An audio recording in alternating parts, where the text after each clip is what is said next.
ആകാശവാണി നമസ്കാരം.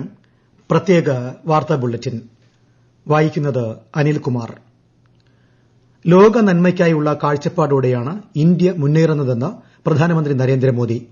ആഗോള വികസനത്തിന്റെ കേന്ദ്രമായും ലോകത്തിന്റെ വളർച്ചാ എഞ്ചിനായും ഭാവി ഇന്ത്യ മാറുമെന്നും പ്രധാനമന്ത്രി പറഞ്ഞു. കുവൈറ്റിൽ ഇന്ത്യൻ സമൂഹത്തെ അഭിസംബോധന ചെയ്യുകയായിരുന്നു അദ്ദേഹം.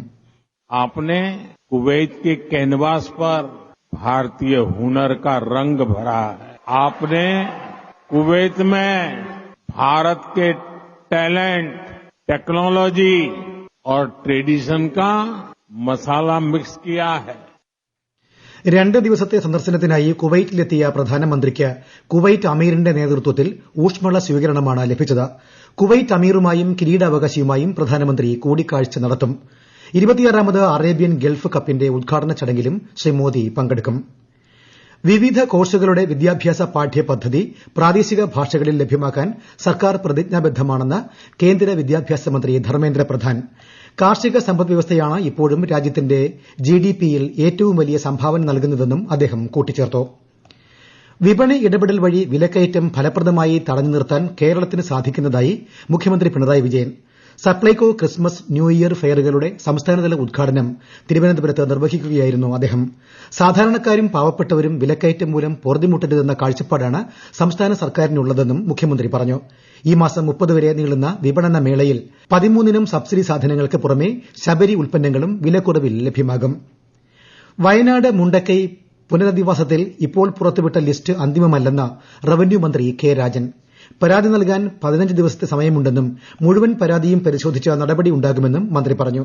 ആരെയും ഒഴിവാക്കലല്ല ലക്ഷ്യമെന്നും എല്ലാവരെയും ഉൾപ്പെടുത്തിയാണ് പുനരധിവാസമെന്നും മന്ത്രി വ്യക്തമാക്കി. ശബരിമലയിൽ ഭക്തജനത്തിരക്ക് നിയന്ത്രണ വിധേയമാക്കാൻ ഈ മാസം 25, 26 തീയതികളിൽ വെർച്വൽ ക്യൂ തത്സമയ ബുക്കിംഗുകളിൽ ക്രമീകരണം ഏർപ്പെടുത്തും. ഈ മാസം 25-ന് 50,000 തീർത്ഥാടകരെയും 26-ന് 60,000 തീർത്ഥാടകരെയുമാണ് വെർച്വൽ ക്യൂ വഴി അനുവദിക്കുക. സ്പോട്ട് ബുക്കിംഗിന് 5,000 വീതമായി പരിമിതപ്പെടുത്തും. ക്രിസ്മസിനോടനുബന്ധിച്ച് റെയിൽവേ വിവിധ സോണുകളിലായി 149 സ്പെഷ്യൽ ട്രെയിൻ സർവീസുകൾ നടത്തും.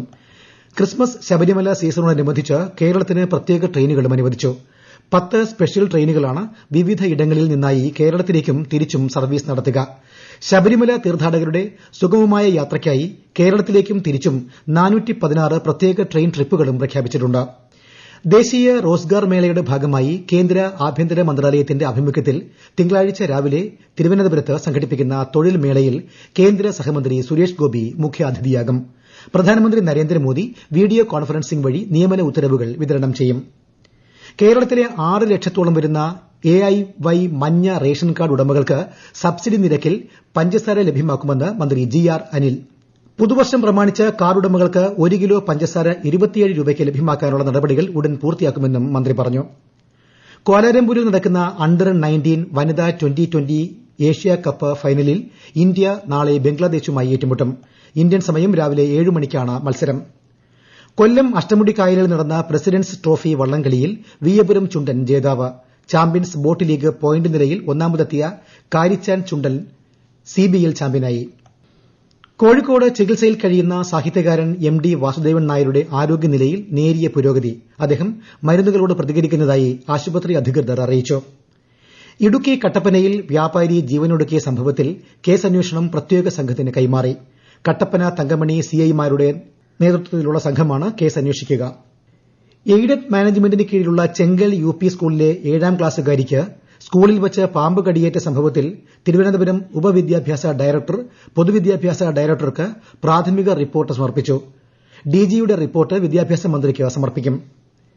ദേശീയ ന്യൂനപക്ഷ വികസന ധനകാര്യ കോർപ്പറേഷന്റെ ദക്ഷിണേന്ത്യയിലെ ഏറ്റവും മികച്ച ചാനലൈസിംഗ് ഏജൻസിക്കുള്ള ദേശീയ അംഗീകാരം തുടർച്ചയായി 2ാം വർഷവും സ്വന്തമാക്കി സംസ്ഥാന വനിതാ വികസന കോർപ്പറേഷൻ. വനിതകളുടെ ഉന്നമനത്തിനായി കോർപ്പറേഷൻ നടത്തുന്ന പ്രവർത്തനങ്ങൾക്കുള്ള അംഗീകാരമാണിതെന്ന് മന്ത്രി വീണ ജോർജ് പറഞ്ഞു.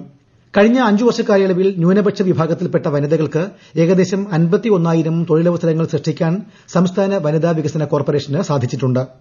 പ്രത്യേക വാർത്താ ബുള്ളറ്റിൻ കഴിഞ്ഞു. അടുത്ത വാർത്താ പ്രക്ഷേപണം നാളെ രാവിലെ 6:45-ന്.